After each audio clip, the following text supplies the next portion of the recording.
भगवान की श्रीमन्नारायण लक्ष्मी नारायण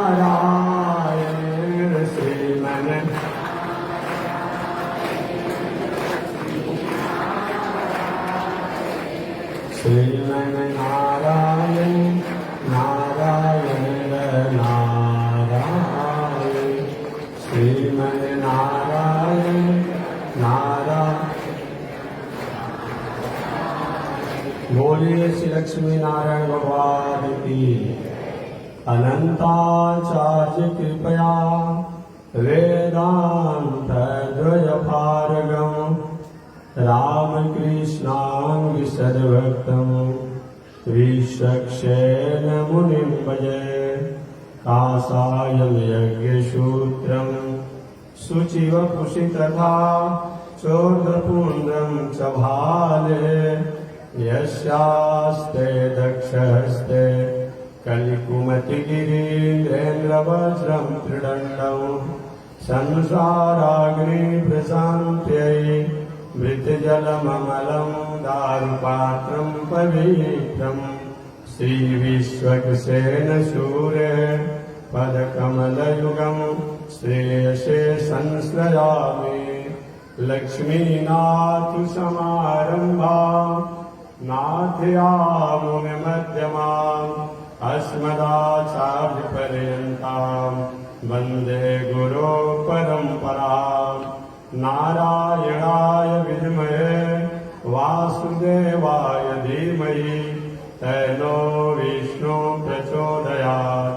महालक्ष्म्यै च विद्महे विष्णुपत्न्यै च धीमहि तन्नो लक्ष्मी प्रचोदयात्। तन्नो लक्ष्मी प्रचोदयात्। परमाराध्य श्री लक्ष्मी नारायण भगवान नित्य वंदनीय पूज्य गुरुदेव श्री त्रिदंडी स्वामी जी महाराज के जीवन चरणों में कोटिशः नमन। भगवत भागवत आचार्य कैंकर्य पारायण महानुभाव पावन भूमि पर पावन कथा को निवेदन किया जा रहा है।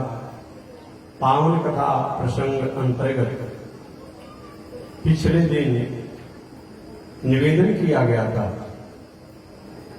धन्य है मनु जी महाराज और मनु जी महाराज की वंश परंपरा। जिस वंश परंपरा में ध्रुव जी जैसे भगवान के भक्त प्रकट हुए। ध्रुव जी के वंश परंपरा में राजा अंग हुए और राजा अंग द्वारा वैवाहिक मर्यादा ये सब ठीक है। उधर आवाज कर वैवाहिक मर्यादा को अच्छी प्रकार से पालन नहीं करने के कारण उनका पुत्र नास्तिक राजा बेन। राजा बेन धर्म कर्म यज्ञ दान तीर्थ व्रत सभी के प्रति उदास रहता और उलाहना देता। जो लोग करते उनके प्रति भी वह उदास रहता। बाद में राजा बेन अपने मंत्रियों अपने लोगों द्वारा ही मारा गया। बाद में उस राजा बेन से पृथु और अर्ची नाम के वंश हुए। पृथु साक्षात विष्णु के अवतार, अर्ची लक्ष्मी के अंशावतार। दोनों ने राजकाज की व्यवस्था को मर्यादा पूर्ण पालन किया। राजा पृथु एक बार सनक सनंदन सनातन सनत कुमार उन ऋषियों से आत्म कल्याण भगवत प्राप्ति का साधन पूछा। जो सनकादियों ने आत्मोपदेश किया। राजा पृथु आनंदित हुए। राजा पृथु और अर्ची उनकी पत्नी का नाम है। इन दोनों की वैवाहिक माधुर्य से 5 पुत्र हुए, जिन 5 पुत्र में बड़े पुत्र का नाम विजितासव, दूसरे का नाम धूम्रकेश, तीसरे का नाम हरयक्ष, चौथे का नाम द्रविड़ और 5वें का नाम वृक्ष। अंत में अपने पुत्रों को यथायोग्य अधिकार देकर के राजा पृथु भगवान श्रीमन नारायण का चिंतन ध्यान करते हुए, योग साधना करते हुए परम गति को प्राप्त हुए। राजा पृथु के परम गति को प्राप्त करने के बाद उनके बड़े पुत्र जिनका नाम था विजितासव, चक्रवर्ती राजा हुए। विजितासव ने हर्यक्ष को पूर्व का, धूम्रकेश को दक्षिण का, वृक्ष को पश्चिम का और द्रविड़ को उत्तर दिशा का राज दे दिया। ऐसे भी चाहिए कि अगर एक पिता के 4 भाई 5 भाई हों, भले ही एक ही भाई यशस्वी हो, खेती व्यापार नौकरी करने वाले हों, लेकिन जब हक और हिस्सा की बंटवारा होनी चाहिए तो और विशेष भाइयों को उचित और उपयुक्त बंटवारा का हिस्सा मिलना ही चाहिए। ऐसा अगर नहीं होता है तो पिता के प्रति, माता के प्रति, भाइयों के प्रति शेष भाइयों का मन में उदासी बना रहता है। ऐसी स्थिति न आवे। राजा पृथु के बड़े पुत्र विजितासव ने अपने अलावा अपने शेष भाइयों को उचित राज और उचित धन संपत्ति का बंटवारा कर सबको संतुष्ट और प्रसन्न किया। राजा विजितासव इंद्र से अंतर्ध्यान होने की विद्या भी प्राप्त किए थे। अंतर्ध्यान होने का मतलब कभी कभी होते हुए भी गायब हो जाता है। ये देवराज इंद्र से उन्होंने अविद्या को प्राप्त किया था। आगे चल करके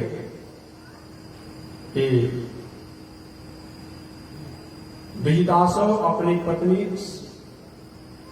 शिखंडनी से 3 वो पुत्र को जन्म दिया। राजा पृथु के पुत्र जो बड़े पुत्र विजितासव हुए, उन विजितासव का विवाह शिखंडनी के साथ हुआ और उन शिखंडनी और विजितासव, पृथु पुत्र विजितासव से 3 संतान हुए। उन 3 संतानों में पावक, पौमान और शुचि, ये साक्षात अग्नि के स्वरूप थे, अग्नि ही थे, जो वशिष्ठ ऋषि के शाप के कारण अग्नि को ही इन 3 रूपों में जन्म लेना पड़ा था। एक बार अग्नि देवता द्वारा कुछ अभिमान हो गया। इस अभिमान के कारण वशिष्ठ ऋषि ने अग्निदेव को शाप दिया, जाओ तुमको देवता होने के बाद भी इस दुनिया में मनुष्य बनना पड़ेगा। वही वशिष्ठ ऋषि के शाप के कारण अग्निदेव को 3 रूप में होना पड़ा, जो उनका नाम पड़ा पावक, पौमान और शुचि। आगे चल करके ये विजितासव के 3 पुत्र ने विवाह किया और एक पुत्रों ने अपनी पत्नी से 15 संतान को जन्म दिया। तो 15 × 45, अग्निदेव 46 और 3 ये हो गए पावक, पौमान और शुचि। इस प्रकार 49 अग्नि देवता कहे जाते हैं। ये 49 अग्नि देवता है। आगे ऐसा क्यों साप लगा, इसके बारे में भी निवेदन किया गया है। एक बार अग्नि देवता वशिष्ठ ऋषि की पत्नी अरुंधति जी के प्रति उदास और चंचल भावना किया। माने जो नहीं होना चाहिए। वशिष्ठ ऋषि की पत्नी अरुंधति के प्रति अग्निदेव का उदास और चंचल भावना हुआ। जैसा किसी काल में, किसी समय में देवराज इंद्र ने गौतम ऋषि की पत्नी अहल्या के प्रति उदास और चंचल भावना किया था। वशिष्ठ ऋषि को जब पता चला कि आप देवता होकर के इतनी आराध है सबसे, और आपकी ऐसी बुद्धि कि आप चंचल भावना से ग्रसित हैं, उदास भावना से ग्रसित हैं, तो जाइए मैं आपको श्राप देता हूं, आप मनुष्य हो जाइए। वही वशिष्ठ ऋषि के श्राप के कारण अग्निदेव को इस दुनिया में 3 रूपों में आना पड़ा, पावक, पौमान और शुचि। आगे समय पाकर के देश काल पात्र के अनुसार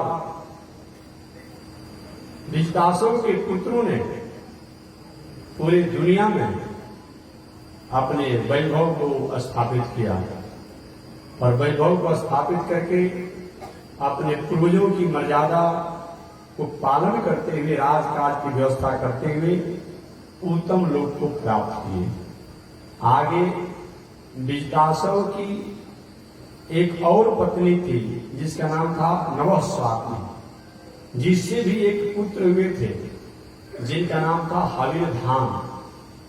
विजदासों के बाद हविर्धान जो राज की भार को संभाले, राजगद्दी को संभाले और आत्मज्ञानी राजा बने। भले ही हविर्धान राजा हुए लेकिन आत्मज्ञानी। आत्मज्ञानी का मतलब क्या होता है? आत्मज्ञानी कहते किसे हैं? जो ईश्वर की सत्ता, जो परमात्मा की सत्ता, जो धर्म की सत्ता वेद में है, शास्त्र में है, इतिहास में है, पुराण में है, वह अपने शरीर में भी मानना, संसार के प्राणियों में भी मानना, संसार के वस्तु व्यवस्था व्यवहार में भी मानना, ये क्या है? आत्मज्ञान है। हम मंदिर में तो ईश्वर की सत्ता मान लें, वेद शास्त्र, धर्म कर्म पूजा पाठ में तो ईश्वर देवी देवता की सत्ता मान लें, लेकिन उससे अलग हटने के बाद हम कहीं अपने स्वरूप को भूल जाए और चंचल व्यवहार में हो जाए, ये तो समान व्यक्ति हुआ। लेकिन मंदिर और धर्म कर्म पूजा पाठ तीर्थ व्रत से अलग रहने पर भी अपने स्वरूप में ईश्वर की सत्ता को हमेशा बरकरार रखना, यह आत्मज्ञानी का मतलब होता है। वो आत्मज्ञानी होते हैं। हविर्धान आत्मज्ञानी थे। वे अपनी पत्नी हविर्धानी से बरहिसद, गए, शुक्ल, कृष्ण, सत्य और जितव्रत नाम के 6 पुत्रों को जन्म दिए। आगे हविर्धान के पुत्र बरहिसद अपने पिता की मर्यादा को संभालते रहे और समय पाकर के हविर्धान ने अपने पत्नी के साथ पुनः अपना आत्म कल्याण किया, अर्थात भगवान के धाम को प्राप्त किया। अपने पिता हविर्धान के चले जाने के बाद हविर्धान के बड़े पुत्र बरहिसद ने मन में ठाना कि जीवन का लक्ष्य केवल संसार में जीकर के संसार के वस्तुओं का केवल उपभोग करना, भोग करना, उपयोग करना ही नहीं है, बल्कि इस जीवन का लक्ष्य जिस जग पुरुष द्वारा इस संसार में हम आए हैं, उन जग पुरुष का यजन करना है। ऐसे जग पुरुष के यजन करने का संकल्प लेकर के हविर्धान के पुत्र बरहिसद पूरे दुनिया में जग संकल्प ले लिए, यहां करेंगे, वहां करेंगे, वहां करेंगे, वहां करेंगे, और चारों तरफ जग ही जग, जग ही जग, जग ही जग करने लगे। जहां भी देखा जाता बरहिसद का जगशाला, बरहिसद की जगशाला की उषा, चारों तरफ जग ही जग होते थे। चारों तरफ जग करने के कारण और जग में पृथ्वी को कुशा से पट गया माना, तो कुशा से पटने के कारण, जग होने के कारण एक इनका नाम पड़ गया प्राचीन बरही। इनका नाम आगे हो गया प्राचीन बरही। इतने इन्होंने जग किया, कुशाओं को पृथ्वी से पाप लिया कि बरही शब्द का दूसरा नाम पड़ गया प्राचीन बरही। आगे ब्रह्मा जी की आज्ञा से प्राचीन बरही ने समुद्र की पुत्री जो सतद्रुति है उसके साथ उन्होंने विवाह किया, और विवाह करने के बाद प्राचीन बरही के प्रचेता नाम के 10 पुत्र हुए। प्राचीन बरही के प्रचेता नाम के 10 पुत्र हुए, और सभी बड़े धर्मज्ञ हुए, सभी बड़े सदाचारी हुए, और सभी बड़े तपस्वी हुए। प्राचीन बरही जिसका दूसरा नाम बरही शब्द भी है। एक प्राचीन बरही के 10 पुत्र जो है भगवान को प्रसन्न करने के लिए समुद्र के तट पर जाकर के घोर तपस्या किया। हजारों वर्षों तक तपस्या किया। प्राचीन बरही के प्रचेता उन 10 पुत्रों की तपस्या से प्रसन्न होकर के शंकर जी प्रसन्न हुए, और शंकर जी ने उन्हें तत्व ज्ञान दिया, और तत्व ज्ञान देकर के कहा कि हे प्रचेताओं,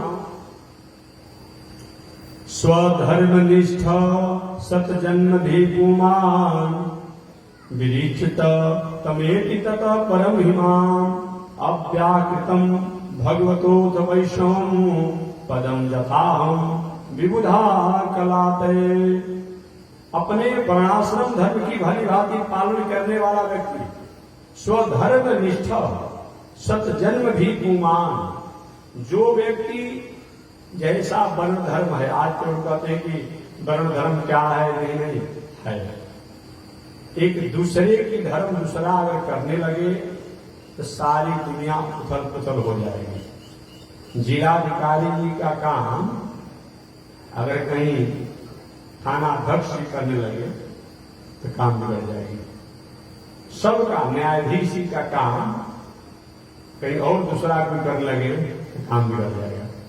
यही स्वधर्म है, जिसका जो सरकार द्वारा, शासन द्वारा, नीति द्वारा, न्याय द्वारा, शिक्षा की पदवियों द्वारा या सामाजिक समरसता द्वारा या आज प्राचीन परंपरा द्वारा जो धर्म कर्म आचरण बताया गया है वह करना चाहिए। एक बार कुछ दिन पहले मैं झारखंड प्रदेश में था, एक महोदय जी ने हमसे पूछा कि महात्मा जी, मैं आपसे जानना चाहता हूं कि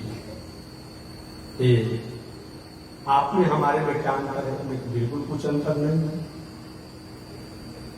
आप ही भोजन करते हैं, हम भी भोजन करते हैं, आप भी सोते हैं, हम भी सोते हैं, आप ही चलते हैं, हम भी चलते हैं, आप ही कपड़ा पहनते हैं, हम भी पहनते हैं, कोई अंतर नहीं है। कहीं कि आप में भी खून है, हमारे में भी बिल्कुल है। आपका भी शरीर चाव मांस हड्डी से बना हुआ, हमारा भी बना हुआ बिल्कुल है। तो फिर काहे के स्वामी जी, या काहे के सन्यासी, या काहे के गुरु जी, या काहे के पंडा, काहे के पुजारी जी, या काहे के पंडित जी, जब सब एक ही बराबर है तो काहे के सब अपने भेदभाव किए हुए हैं? हमने कहा कि देखिए, भेदभाव नहीं है, कि मर्यादा है, ये मर्यादा है। हमने कहा कि उनको वेद शास्त्र उपनिषद का अगर कोई उपदेश दिया जाए तो सुनबे नहीं करेंगे, क्योंकि हम मानते ही नहीं है वेद शास्त्र। तो हमने उनको व्यवहारिक उदाहरण दिया कि देखिए, घर में 5 लोग हैं और 5 स्त्रियां हैं। कोई बेटी लगती है, कोई बहन लगती है, कोई फुआ लगती है, कोई चाची लगती है, कोई माता लगती है, कोई दादी लगती है, और कोई पत्नी भी लगती है, और कोई पुत्र वधू भी लगती है। तो जितने 5, 7, 8 प्रकार की जो स्त्रियां हैं, उन सभी स्त्रियों में तो खून रहता ही है, चाम रहता ही है। ये बात नहीं है कि पत्नी में खून है, बेटी में नहीं है। तो फिर पत्नी के साथ वंश परंपरा को आगे बढ़ाने के हम धर्म करते हैं, और अपने बेटी बहन फुआ का दूसरे जगह हम लोग शादी करते हैं, विदाई करते हैं, विवाह करते हैं। क्यों ऐसा होता है? ऐसा तो नहीं होना चाहिए। क्या अपनी बेटी को अपने ही लड़का से विवाह कर दिया जाएगा तो क्या वंश नहीं चलेगा, लड़का नहीं होगा? काहे नहीं होगा? तो निकाय में ऐसा होता है कि नहीं महाराज जी मर्यादा नहीं है ना, ये परंपरा नहीं है। तो बस वही परंपरा वहां भी मान लीजिए, वही परंपरा वहां भी मान लीजिए, तो वहां की भड़क जाएगा। जैसे यहां आपने कहा कि मर्यादा नहीं है, तो वही मर्यादा को ही धर्म कहा जाता है। इसीलिए खून चांद मांस हड्डी होने से नहीं होगा, जिसकी जो एक मर्यादा है, व्यवस्था है, सिस्टम है, वही होना यही धर्म है, वही धर्म है। बाकी किसी को नीचा दिखाने के लिए, किसी को ऊपर होने के लिए, भेदभाव करने के लिए ये धर्म नहीं होता है। धर्म जो होता है कि स्वरूप की पहचान कराना, मर्यादा की पहचान कराना। जैसे घर में सभी स्त्रियां ही हैं, सभी नारी ही हैं, लेकिन अपने बेटी को, अपनी बहन को, अपनी फुआ को, अपने अम्मू को हम क्या करते हैं, दूसरी जगह विवाह करते हैं, और दूसरे की बेटी बहन को हम अपने यहाँ बहू को भी बुलाते हैं। यही मर्यादा है। जैसे ये है मर्यादा, वैसे वो भी मर्यादा है। इसलिए इसमें भेदभाव करना और किसी को नीचा दिखाने के लिए होना, इसके लिए नहीं है। अगर कोई करता होगा तो शायद वह शास्त्रों को जानने में कृपणता करता होगा। प्रसन्न हो गए मेरी बातों से? तो देखिए, कभी कभी वेद शास्त्र के द्वारा भी आप समझाना चाहें हम मंदिर नहीं करेंगे, क्या करेंगे आप? तो उनको तो इसलिए हमारे आचार्यों ने कहा जैव वैदिका तैव लौकिका। वेद की बातों को समझाने के लिए कभी कभी लोक की बात को भी समझाना पड़ता है। जैसे छोटा लड़का पढ़ने वाला है, अब गुरु जी पढ़ा रहे हैं, पृथ्वी गोला है, गोली है, गोली है, गोला है, यही कहते रहते हैं। अब लड़का को समझ में नहीं आता है कि पृथ्वी कैसा गोला होता है। अब वही गुरु जी ने क्या किया, एक फुटबॉल ले आया, अल्लाह का लड़का के पैर के सामने रख दिया। छोटा लड़का है, 1-2 वर्ष का, 3 वर्ष के, कि बेटा देख रहे हो, इस पर अपने पैर पे ठुमका मारो। और पैर से छोटा लड़का है हमारा, कुछ दिन गया, बड़ी प्रसन्न हुआ लड़का, देख लिया ना, अपने हाथों में ले लो, समझ लेना, चारों तरफ उलट पलट दो, उलट पलट दो। कैसा गोला? गोला है। कि बस इसी प्रकार से पृथ्वी भी गोल है। अब लड़का को समझ में आ गया। अब जीवन भर मरते दम तक लड़का जो है पृथ्वी कैसी है अभी भूलेगा नहीं। गोल है, गोल है, गोल है, समझेगा। ये वैदिक बात है। बाकी आप बताएंगे नहीं, इसलिए आज की शिक्षा प्रणाली बहुत अच्छा हो रहा है। कभी छोटे लड़कियों को पढ़ाने के लिए जो फोटो वोटो इत्यादि दे दिया जा रहा है, पिक्चर दे दिया जा रहा है, संसार समझाया जा रहा है, अच्छी बात है समझने के लिए। यही बात है। तो जैव वैदिका तैव लौकिका। अब आकाश कैसा है, तो शास्त्र तो कह दिया कि आकाश तो आकाश जैसा है। अब समझे में नहीं आता है, आगे गगनम गगनोपम, आकाश कैसा है, आकाश के समान है। अब समझे में नहीं आएगा कि गगन आकाश कैसा है। लेकिन वही क्या हुआ, एक लोहा का कड़ा लाकर सामने रख दिया गया, और कड़ा को उलट दिया गया, और अब देख रहे हो, हाँ, बस इसी प्रकार से आकाश है। जैसे लोहे का कड़ा जो उल्टा हुआ जो है, ऊपर से गोला है, नीचे आकर स्पर्श कर रहा है जमीन को, उसी प्रकार से आकाश जो है। और समझ में आ गया। यही समझाने का तरीका है। तो जैव वैदिका तैव लौकिका, वेद की बातों को लोक का उदाहरण देकर के समझाना चाहिए तो समझ में आता है। इस प्रकार शास्त्रों में बताया गया है।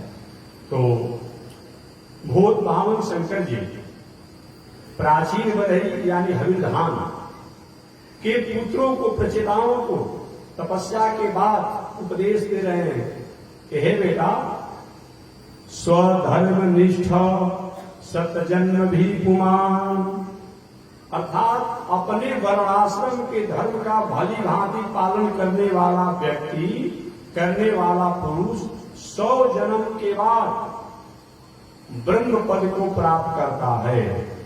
स्वधर्म निष्ठ सत जन्म भी कुमान, विरिचिता में तम परम हिमान। कहते हैं कि जो व्यक्ति अपने धर्म का, जैसे ब्राह्मण, क्षत्रिय, वैश्य, दास, सन्यासी, ब्रह्मचारी, गृहस्थ, वानप्रस्थ, सबका धर्म है। स्त्री पुरुष माने जिसका जो धर्म है उस धर्म को करते हुए अगर नियम को पालन करता है तो अपने वर्णाश्रम धर्मों को भली भांति पालन करने वाला पुरुष 100 जन्म के बाद ब्रह्मा के पद को प्राप्त करता है, ब्रह्मलोक को प्राप्त करता है। अव्याकृतम भगवतोद वैष्णवम पदम यथाहम विबुधा कलाये। और इतना ही नहीं, इससे अधिक पूर्ण होने पर अपने धर्मों का 100 जन्मों तक पालन करने पर ब्रह्म पद को प्राप्त किया जाता है, ब्रह्मा के पद को प्राप्त किया जाता है।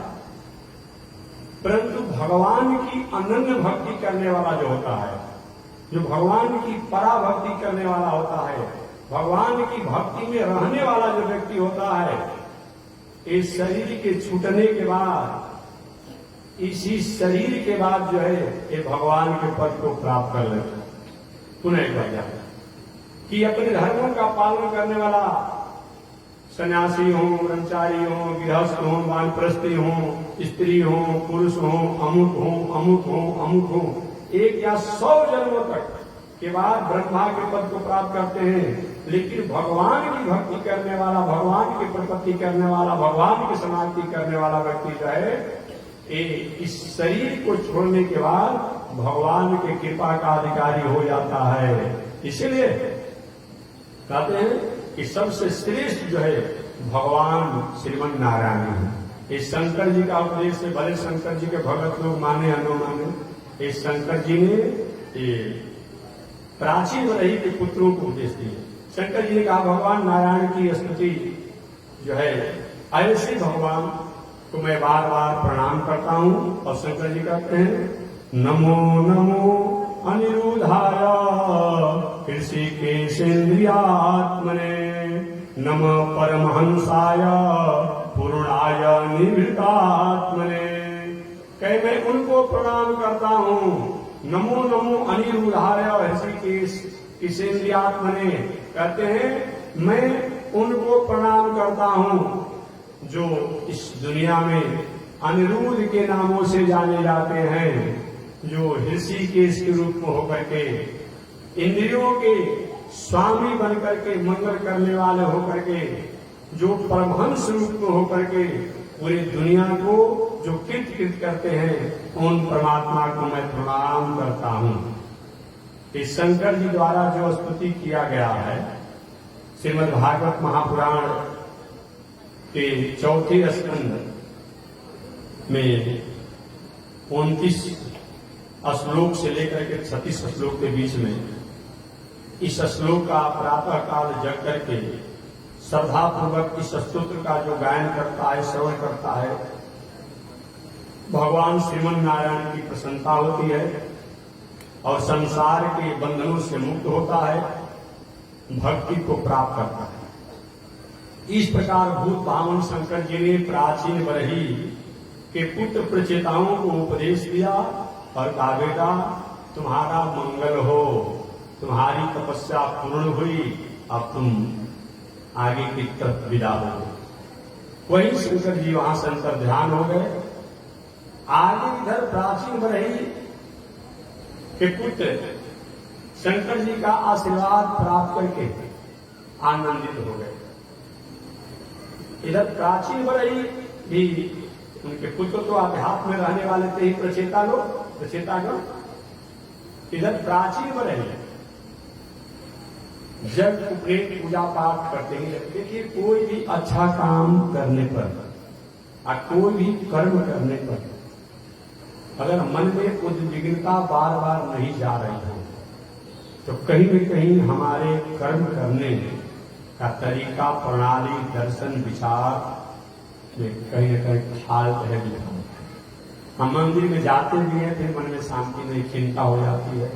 हम पूजा पाठ करते हैं फिर भी मन में खिन्नता हो जाती है। हम और भी किसी प्रकार के अच्छे काम करते हैं, मन में खिन्नता, उदासी हो जाती है।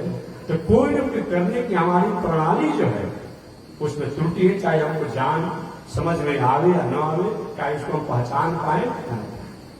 प्राचीन बरही तो इतना जग किए प्रचेताओं के पिता इतना जग किए कि पूरा दुनिया जो है वो जगशाला और जग के कुशा से पट गया, लेकिन मन में उदासी है, मन में उदासी है। कर्मकांड तो करा रहे हैं, कर्मकांड में इतना प्राचीन बरही रमे हुए हैं कि मत पूछिए। प्राचीन बरही हिंसात्मक पशु बलि युक्त कर्मकांड करने के कारण मन में उनकी खीनता बनी रहती थी। जरूर होता था कि हमारे द्वारा जग हो रहा है, एक हिंसा हो रहा है, मन में उदास हो जाता। एक दिन देवर्षि नारद जी को दया आया कि राजा जजन तो कर रहा है, पूजा तो कर रहा है, लेकिन पूजा की प्रणाली इसका अच्छा नहीं है, इसको समझाया गया। एक दिन प्राचीन बरही के सामने नारद जी महाराज आए और उनको दया आ गई नारद जी को। प्राचीन बरही ने नारद जी को प्रणाम किया। नारद जी का प्राचीन बरही क्या करते हैं? महाराज जी परमानंद प्राप्ति के लिए, परम कल्याण के लिए मैं जप करता हूं। अच्छा, क्या करते हो? महाराज जी मैं जगह जगह पर जप करता हूं। अच्छी बात है। कैसे जप करते हो? जैसे कर्मकांडी विद्वान लोग जो बताते हैं उसके साथ मैं करता हूं।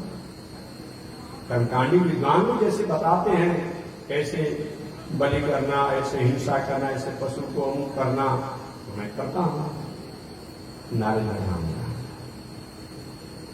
भला कोई पूजा है?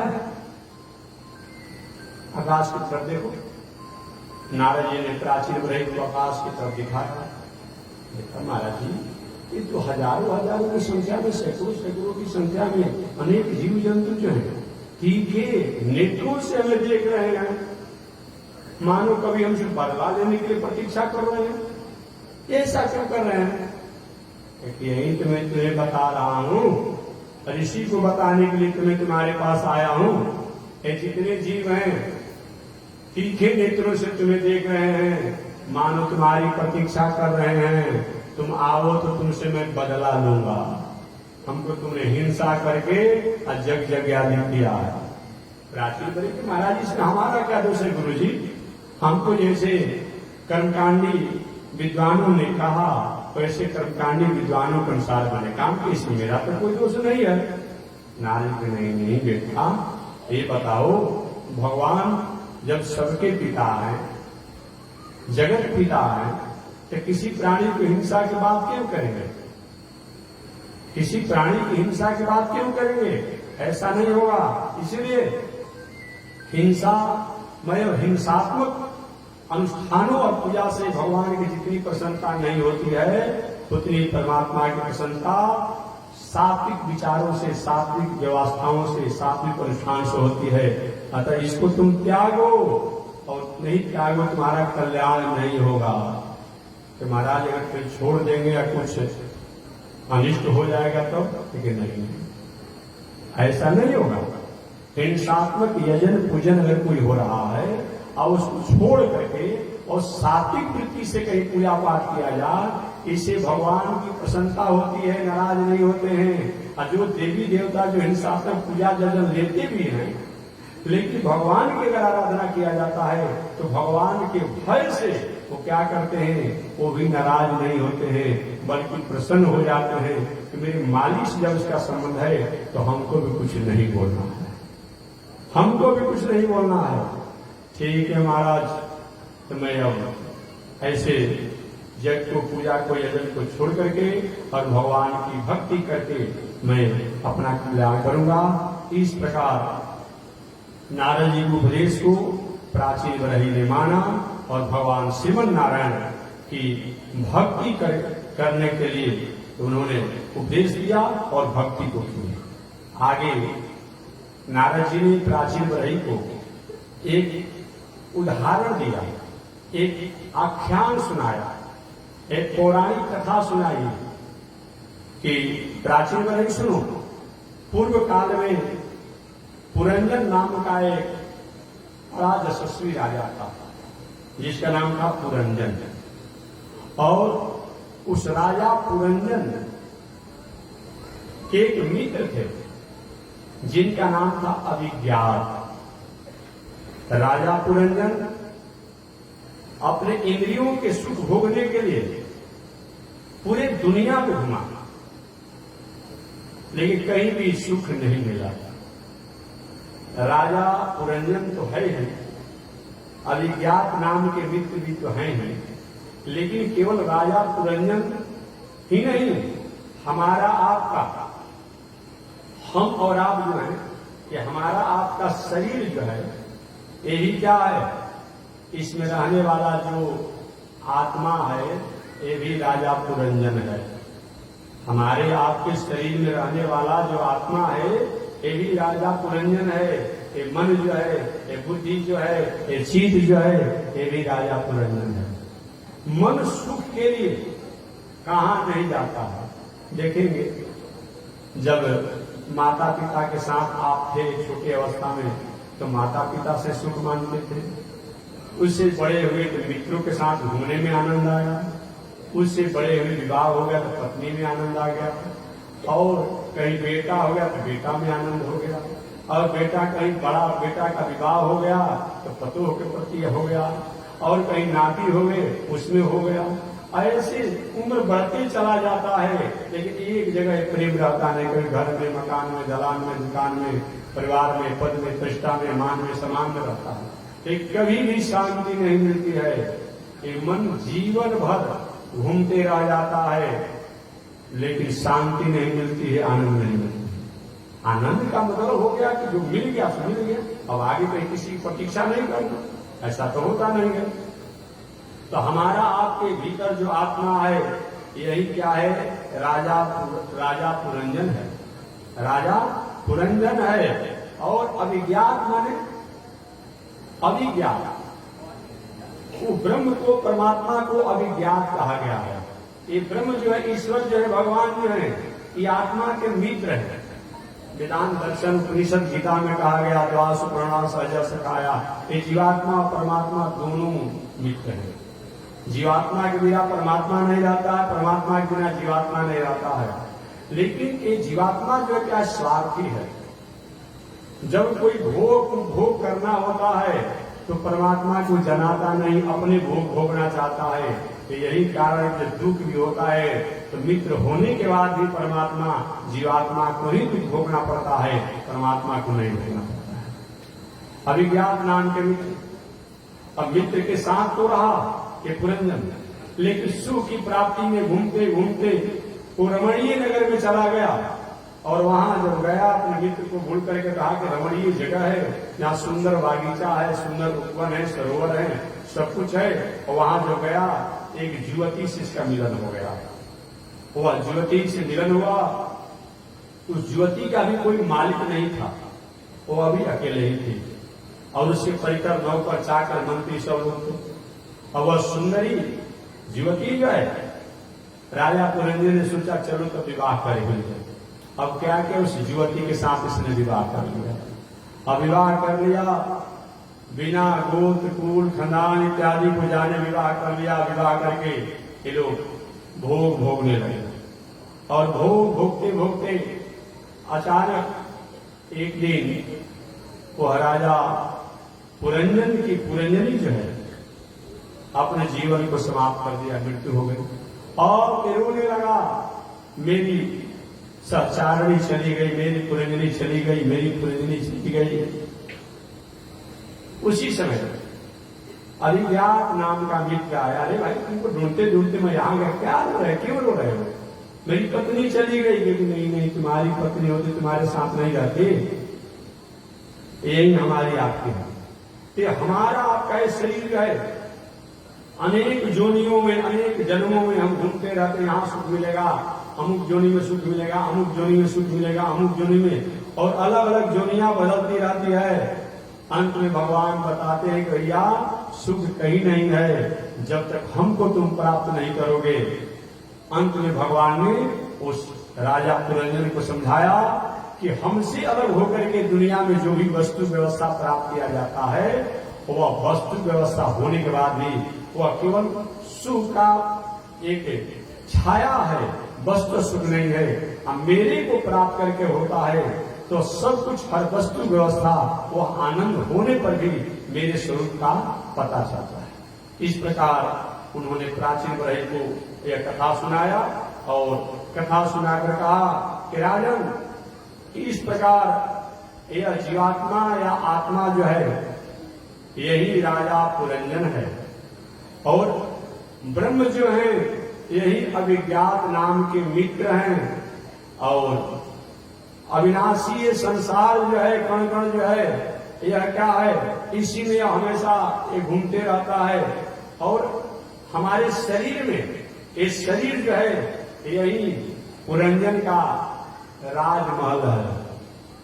एक राजमहल के एक द्वार की रक्षा करने के लिए पहरेदारों को, सैनिकों को, सेनाओं को रखना पड़ता है और हमारे शरीर रूपी जो राजमहल है, इस शरीर रूपी राजमहल में ये जीवात्मा, ये आत्मा ये रहता है। इसमें तो 9 गो द्वार है। एक द्वार की रक्षा करने में राजा परेशान हो जाता है, सैनिक परेशान हो जाते हैं। आज इस शरीर में, जिस राजद्वार में शरीर रूपी 11 वो 9 गो है, जो 9 गो द्वार, 2 गो द्वार तो बंद है, बंद रहता है इमरजेंसी के लिए, बाकी 9 द्वार खुले रहते हैं। तो कौन कौन 9 द्वार है भाई? 2 नाक का छेद, 2 आंख का छेद, जो कान का छेद 6 हो गए, एक मुंह हो गया 7 हो गया, लघुशंका मार्ग 8 हो गया, पैखाना मार्ग 9 हो गया। ये 9 को द्वार वाला हमारा आपका शरीर रूपी जो राजमहल है और इसमें आत्मा रहता है। अब 2 गो द्वार कौन कौन बंद है? जैसे कभी कभी कोई मकान बनाने के लिए उस द्वार को खुला रखा जाता है, मकान बन जाता है तो द्वार को बंद कर दिया जाए कि इमरजेंसी में कभी होगा तो खोला जाए, तो खोला जाएगा। ये 2 गो द्वार कौन कौन है? जब हम माता के गर्भ में होते हैं तो 2 द्वार, एक नाभि द्वार जो होता है, जो भी माताएं भोजन करती है तो माता द्वारा ये हम लोग को प्राप्त होता है नाभि द्वारा, और एक नाभि द्वार और दूसरा एक तालु। ये 2 द्वार बंद रहता है ताकि ये समय समय से इसके द्वारा ज्ञान प्रकाश होते रहता है। इस प्रकार ये इतने द्वार वाला एक पूरी जो है, अब इसकी सुरक्षा कैसे कर पाएंगे? अलग अलग इंद्रियों द्वारा अलग अलग धोखा होने की संभावना, कब कौन घुस जाएगा, घुस कर शरीर को कैसे तोड़ मोड़ कर देगा, कैसे उथल पुथल कर देगा, हमेशा चंचलता बनी रहती है। इसलिए जो मनुष्य भगवान का भजन भक्ति कीर्तन करते हुए भगवान को ही सब कुछ मान करके उनको जिम्मा दे देता है और उनकी जिम्मेवारी बनती है। जैसे किसी को आपने दे दिया कि भैया अब आपकी जिम्मेवारी है, अब जिम्मेवारी दे दिए, अब वो अपने अनुसार सुरक्षित करते हैं कि दुनिया के जो भी देवता हैं, देवी हैं, जो भी हैं, और उनको हमने जिम्मेवारी देते देते अनेक दुनिया बदल गया, अनेक शरीर बदल गए, फिर भी हमारी सुरक्षा नहीं कर पाए। तो भगवान को अगर दे देते हैं तो भगवान क्या करते हैं कि जितने भी इसमें द्वार पर पहरा करने वाले हैं, इस द्वार से प्रवेश करने वाले हैं, सबका निरीक्षण संरक्षण करने का काम भगवान करते हैं और कहते अहम समुद्धरता, मैं संसार के प्राणियों को उद्धार करता हूँ। इस प्रकार नारद जी ने प्राचीन ब्रह्म को उपदेश दिया और उपदेश देने के बाद कहा कि राजन, जीवन में पाप तो होते हैं, लेकिन पाप होने के बाद पश्चाताप कर लिया जाए तो पाप का मार्जन हो जाता है। शास्त्र में पाप अनेक प्रकार के बताए गए हैं, उसमें कृतकरण अपराध, कृतकरण कृतकरण जो हमारे द्वारा हो जाते हैं पाप, हम चाहते नहीं हैं, हो जाते हैं, वो कृतकरण पाप क्या है? चलते फिरते, उठते बैठते, सोते खाते, स्नान ध्यान शौच इत्यादि के द्वारा जीव जंतु जो मर जाते हैं हमारे द्वारा, खेती बाड़ी करते समय एक क्या कृत्य करना, हम चाहते नहीं अपराध करना, लेकिन जीव जंतु मर जाते हैं, एक कृत्य कर अपराध। और दूसरा क्या है? अकृतकरण अपराध, जो नहीं करना चाहिए और हम लोग कर लेते हैं।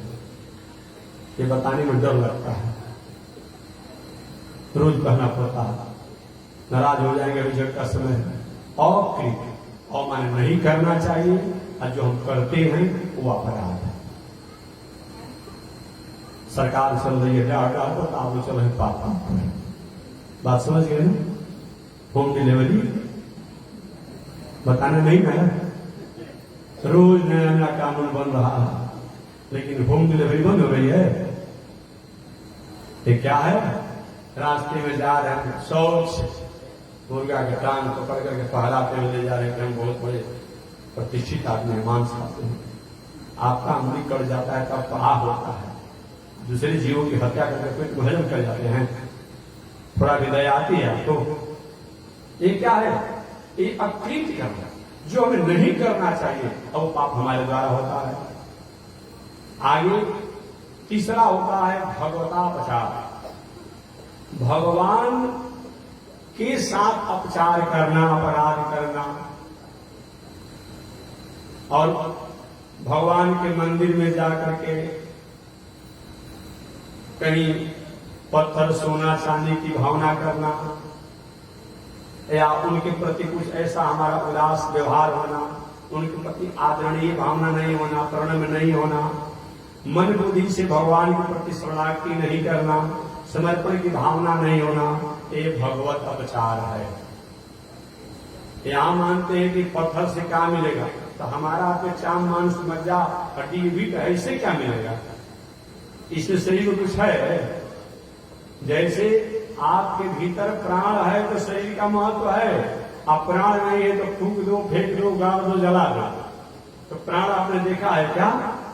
कितना लंबा है, कितना चौड़ा है, कितना क्या है, आपका पता चला नहीं चला। लेकिन जब निकल जाता है तो कैसा होता है? तो जिसको आप पत्थर मानते हैं, मूर्ति मानते हैं, अमुक मानते हैं, उसमें भी तो प्राण प्रतिष्ठा किया जाता है। अन्य भी जो कुछ ऐसे मूर्तियां हैं कागज इत्यादि के, लेकिन प्रतीक तो है ना, प्रतीक है। ऐसे उनके प्रति हमें अनादर की भावना होना, आदर की भावना नहीं होना, ये क्या है? भगवतापचार है।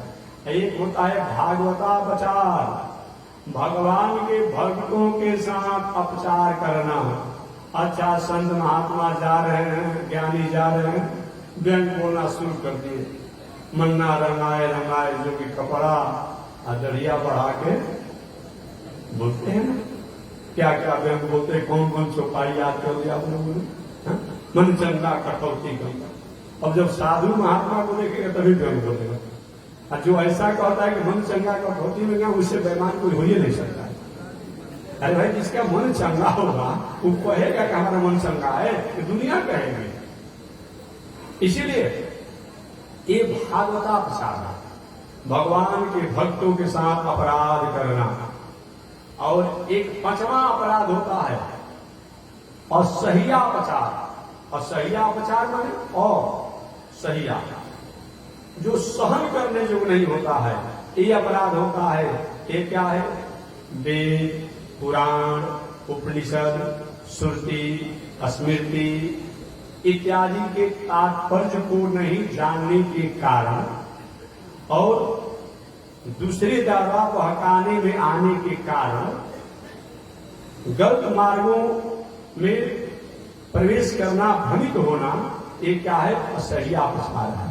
जैसे मैं कहता हूं ना, रोज नए नए विचार और पंथों में प्रवेश कर रहे हैं। भाई, वेद शास्त्र इत्यादि के वाक्य नहीं समझ में आ रहा है तो समझने की कोशिश कीजिए, लेकिन नहीं समझने का भ्रमित होकर के अलग अलग पंथ इत्यादि में चले जाते हैं। ये क्या है?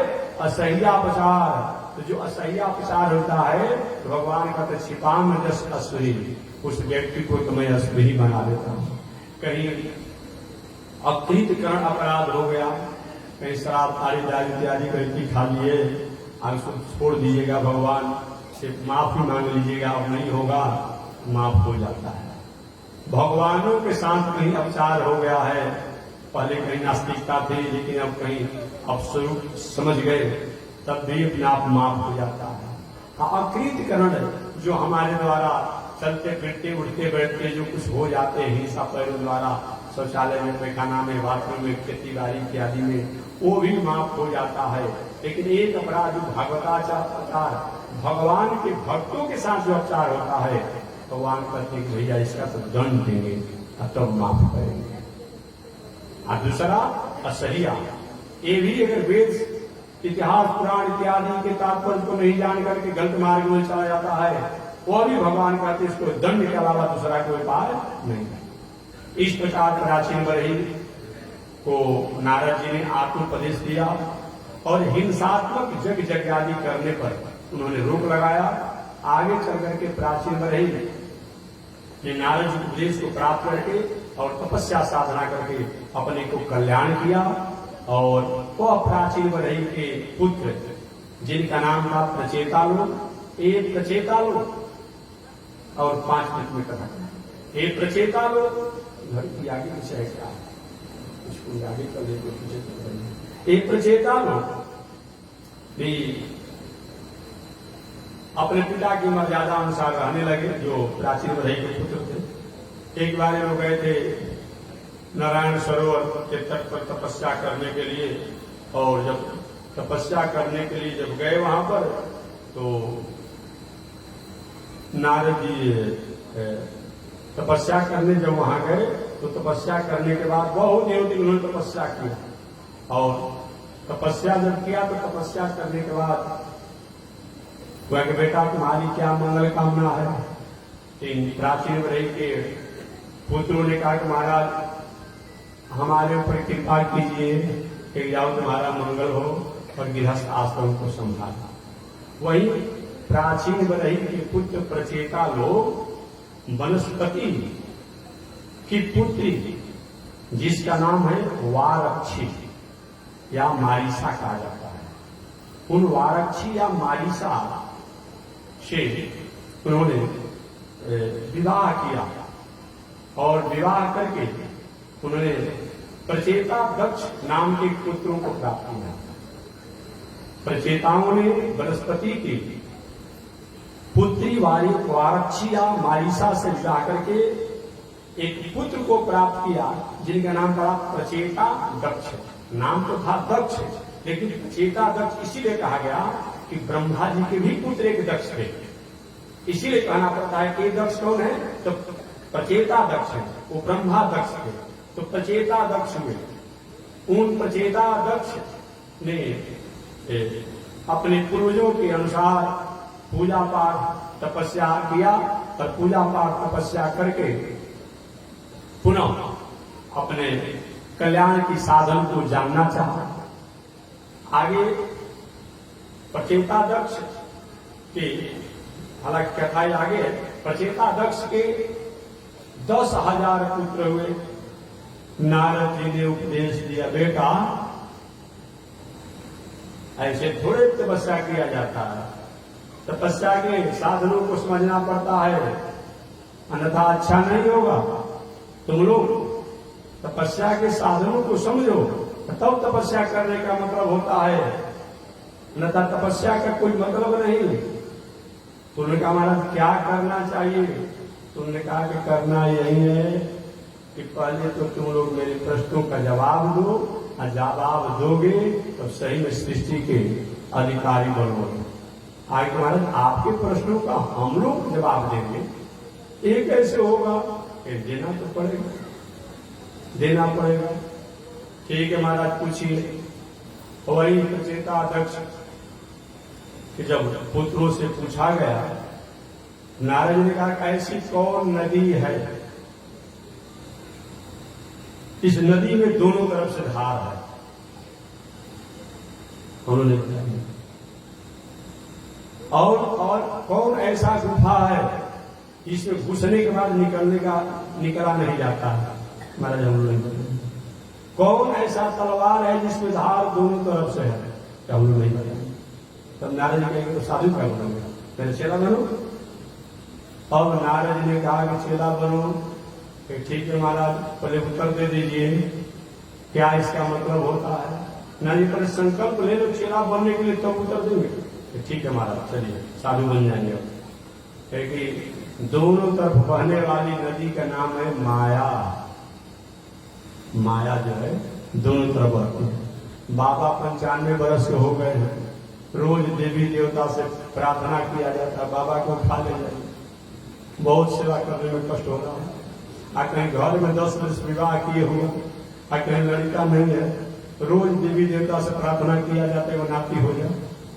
एक तरफ से सृष्टि को बढ़ाना चाहते हैं और एक तरफ से सृष्टि को बटोरना चाहते हैं। यही माया है, यही माया है। ये माया दोनों तरफ आती है। ठीक है महाराज, कौन ऐसा तलवार है जिसकी धार दोनों तरफ से है? कौन ऐसा तलवार है? उस तलवार का नाम है काल। काल जो है न ठंडा देखेगा, न गर्मी देखेगा, न बरसात देखेगा, न तूफान देखेगा, न भूकंप देखेगा। जब जाना है तब जाना है। काल मृत्यु जो है इसकी धार बहुत तेज है। कौन ऐसी गुफा है जिसमें जाने के बाद निकलने की आवश्यकता नहीं पड़ती, निकला नहीं जाता है? उसका नाम है मोक्ष है। और मोक्ष होने के बाद वहां से आने की आवश्यकता नहीं है। यदि गत्रान निवर्तनते तद धामम परमम मम। हे महाराज, अच्छा आपने बताया कि चलो अब साधु बन जाओ। अब 10,000 पुत्रों को प्रचेताध्यक्ष के नारद जी ने साधु बाबा बना दिया। प्रचेताध्यक्ष को जब पता चला कि मेरे एक भी पुत्र को नारद नहीं छोड़ा, रात में ब्रह्माजी ने समझा छोड़ो, जो हो गया सो हो गया, आगे प्रयास कीजिए। बाद में प्रचेताध्यक्ष के पुनः 1,000 पुत्र हो गए। 10,000 पुत्रों के अलावा कहीं भाई इतना पुत्र कैसे होते थे? अरे भाई आयु भी तो बहुत होते थे। विवाह शादी भी बहु विवाह वाले लोग होते थे, बहुत आयु वाले होते थे, तो बहुत आश्चर्य करने की बात नहीं। तो पुनः 1,000 पुत्र हुए और 1,000 पुत्र हुए तो भी समय से गए नारायण सरोवर तपस्या करने के लिए। नारायण से मुलाकात हो गई। सबका अपना काम होता है ना। चोर हमेशा देखते रहता है कहाँ चोरी करने का मौका मिलेगा, पकड़मारी देखते रहता है, सिन्नती का देखते रहता है, अपना जुगाड़ रहता है। तो नारद जी को किसको साधु बनाना है वो भी लगे रहते हैं। नारद जी पहुंच गए नारायण सरोवर, तब तक लगेगा क्या बच्चा है? एक हम प्रचेताध्यक्ष के पुत्र है। अच्छा महाराज, 10,000 भाई साधु बन गए। तुम कैसे आए हो? कि हम तपस्या करके घर जाएंगे, विवाह करेंगे और घर गृहस्थी को संभालेंगे। लेकिन नहीं, ऐसा नहीं चलेगा। घर गृहस्थी में तब तुम जा सकते हो जब नहीं पड़े तो कब कर दोगे। घर गृहस्थी में रहने का तुम्हारा अधिकार नहीं है। महाराज, आप जैसे ज्ञानी का प्रश्न हम कैसे देंगे? इन्हें देना तो पड़ेगा तुमको। अब ठीक है महाराज जी पूछिए। तो नारद जी ने वही प्रश्न पूछा जो उनके भाइयों से पूछा था,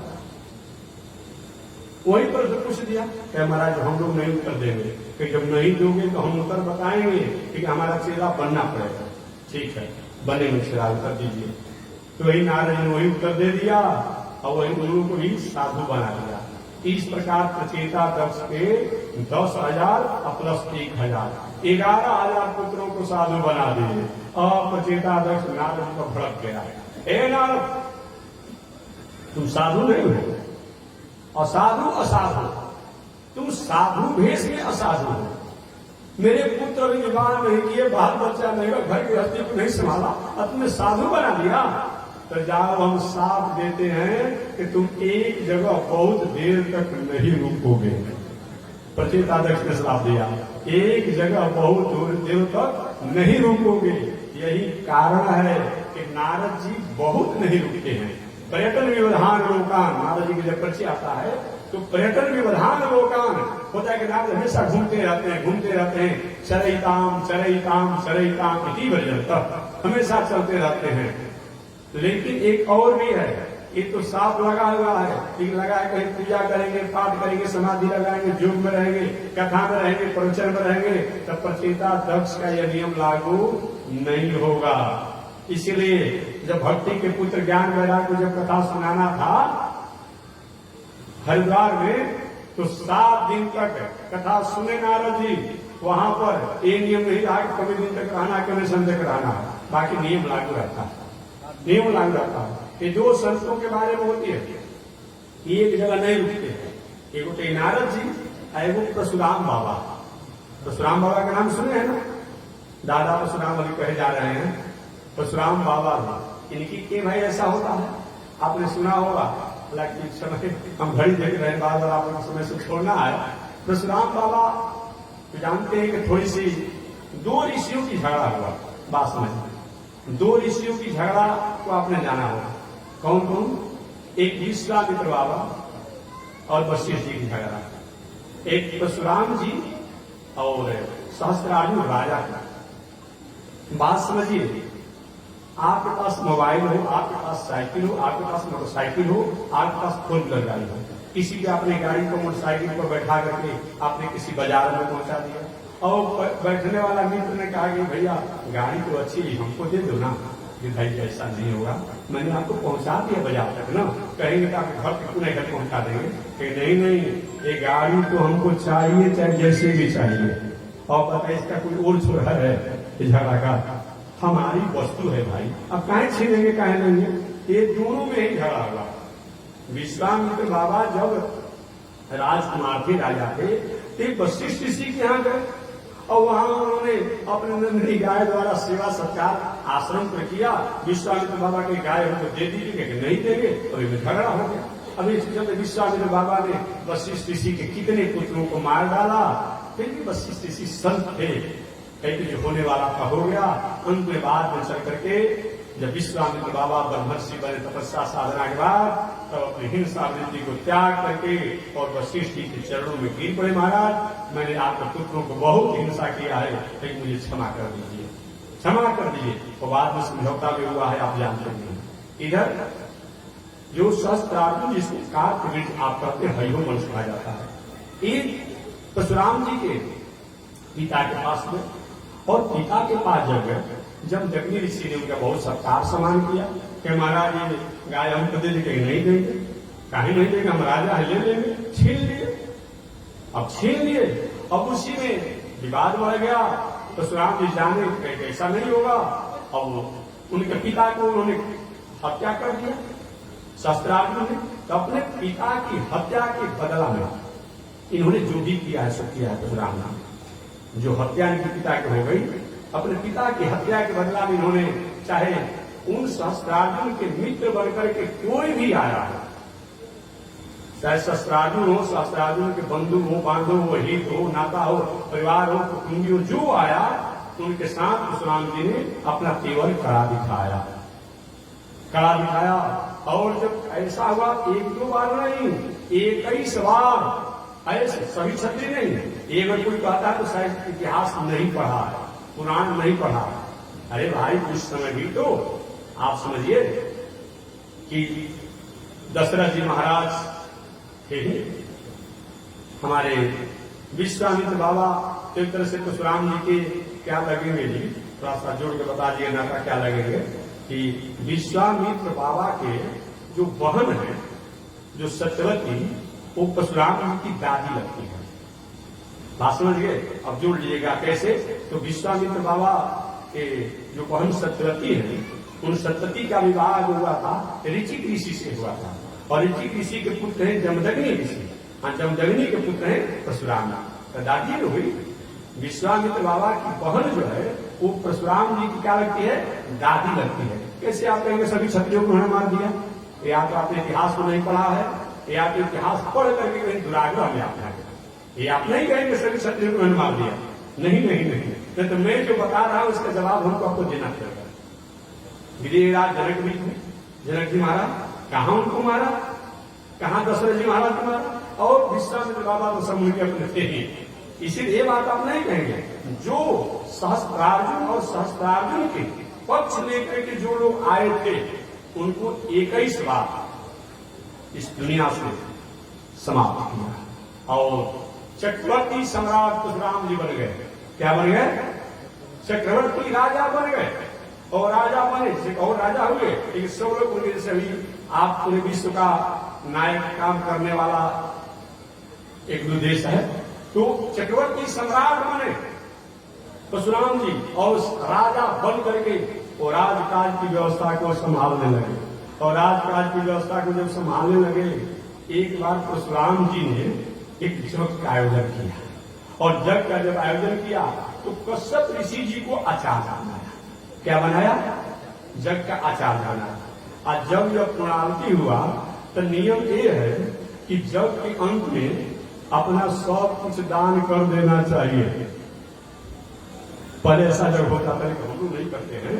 तो नियम है कि जो जग साला बनता है, वो जग करे, वो सब क्या है, दान कर देना है। अगर ऐसा आज होगा तो कोई जग कराएगा? नहीं कराएगा ना। लेकिन पहले ऐसा होता था। तो क्या किए कि सब कुछ संकल्प करके दान कर दिए। अब दान जब कर दिए परशुराम जी तो कश्यप ऋषि को मिल गया, और कश्यप ऋषि को जब मिल गया तो कश्यप ऋषि ने कहा कि झंझट कौन राजकाज को संभालने जाएगा। आज बहुत से ऐसे राजा लोग होते थे जो अपने गुरु को, पुरोहित को अपना राज ही दान दे देते थे। तो परशुराम जी ने कश्यप ऋषि को पूरा राज ही दान दे दिया, सब दे दिया, और दे दिया तो कश्यप ऋषि कुछ दिन तो रखे। अब बाकी जो जैसा जो राजा थे सब भैया आप लोग संभालो और मेरी मंगल कामना। और परशुराम जी आते थे जाते थे। एक दिन कश्यप ऋषि ने कहा कि दान दी हुई भूमि पर अपना हक नहीं रखना चाहिए। क्या आपने पृथ्वी को दान दे दिया है तो आपका अधिकार या नहीं है रहने का अधिकार नहीं है। इसीलिए परशुराम जी अब क्या करते हैं, कभी आते हैं तो दिन भर आएंगे और शाम को महेंद्राचल पर्वत पर चले जाते हैं। क्योंकि देवभूमि जो है वो स्वर्ग भूमि कहा जाता है। पृथ्वी लोक जो माना जाता है हरिद्वार इत्यादि जो क्षेत्र है, बाकी सब वो देवभूमि है।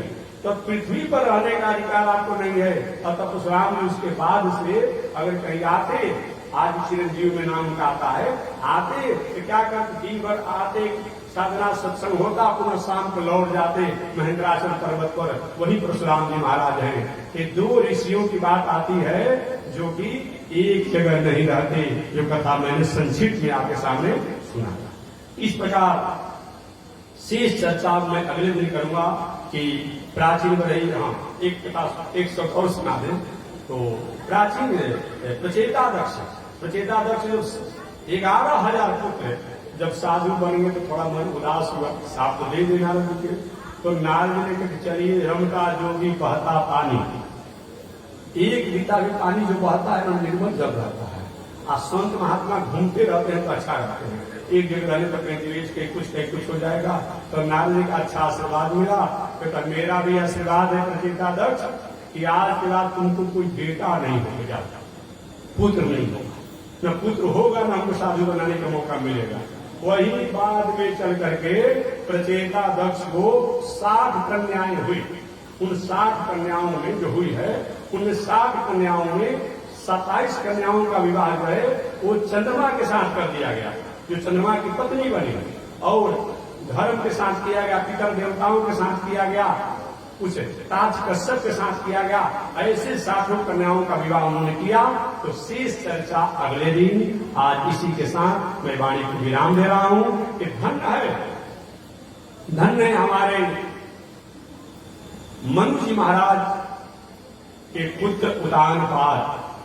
जिन उतानपाद के वंश में ध्रुव जी हुए, उन ध्रुव जी के वंश में राजा पृथु हुए, और राजा पृथु के वंश में प्राचीन वरही हुए, और प्राचीन वरही के वंश में प्रचेता हुए, और प्रचेता के वंश में प्रचेता दक्ष हुए। इस प्रकार एक पावन कथा को आपने श्रवण किया। अब अगले दिन से मनु जी महाराज के बड़े पुत्र जिनका नाम है प्रियव्रत, जो पहले तो साधु बन गए, अब बाद में चलकर लौट कर पुनः घर में आकर विवाह शादी करके राजकाज को संभाले। छोटे भाई थे उतानपाद, जब ये साधु बन गए, जब जंगल में चले गए तपस्या साधना करने, तो उतानपाद को राजगद्दी पर बैठाया गया, जिनकी कथा को मैं सुना रहा था। अब मनु महाराज के बड़े पुत्र प्रियव्रत ने पुनः जब तपस्या करके लौट करके जब आए तो विवाह शादी के राजपाट की व्यवस्था संभाले और कैसे वंश विस्तार चला, शेष कथा अगले दिन। आज इसी के साथ वाणी विराम। और यहीं पर इस पावन कथा को सुन करके, ये बीच में कथा मैत्री और विदुर जी का चल रहा था, आपने सुना होगा कि जब कथा सुना रहे थे सुखदेव जी राजा परीक्षित को, तो सुखदेव जी ने कहा परीक्षित, तुमने जो पूछा कि सृष्टि कैसे होती है, भगवान सृष्टि कैसे करते हैं, तो सृष्टि की कथा को सुनाने लगे। कौन? सुखदेव जी ने राजा परीक्षित को सृष्टि की कथा सुनाई। और सृष्टि की कथा सुनाते यहाँ पर ब्रह्मा जी के पुत्र उतानपाद की वंश परंपरा को उन्होंने सुनाया। इतनी कथा सुनने के बाद अब विदुर जी और मैत्री जी का संवाद इसमें हुआ। तो वहीं पर अब विदुर जी तपस्या करने, अपनी तीर्थ यात्रा करने गए, और मैत्री जी भी वो भी अपनी साधना तपस्या करने के निकल गए। तो यहीं पर विदुर जी और मैथिली जी का संवाद जो है समाप्त होती है और पुनः आगे अब राजा परीक्षित और सुखदेव जी का संवाद प्रारंभ होता है। तो शेष चर्चा अगले दिन में करूंगा कि आदि स्वयंभू मनु के पुत्र जो प्रिय व्रत है, वो भगवान के भक्त होने के बाद भी, साधना करने के बाद भी लौट करके गृहस्थ आश्रम में कैसे आए और आने के बाद राजकाज की व्यवस्था को कैसे संभाले, उनकी वंश परंपरा में कौन कौन लोग हुए और क्या क्या किए, शेष चर्चा अगले दिन आज इसी के साथ वाणी विरा। श्रीमन नारायण लक्ष्मी, श्रीमन नारायण नारायण नारायण, श्रीमन नारायण नारायण। बोलिए श्री लक्ष्मी नारायण भगवान की, विश्व वंदन राजा श्री किरणी स्वामी जी महाराज की। हरि ओम। शांति शांति शांति।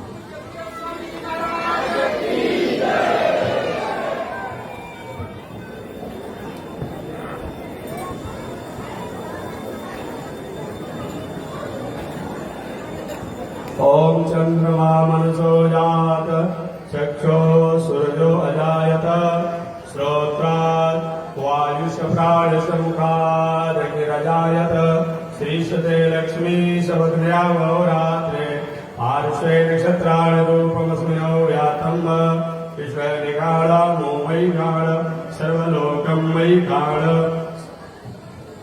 श्री लक्ष्मी नारायण भगवान की, विश्व वंदन राजा श्री किरणी स्वामी जी महाराज की। हरि ओम। शांति शांति शांति।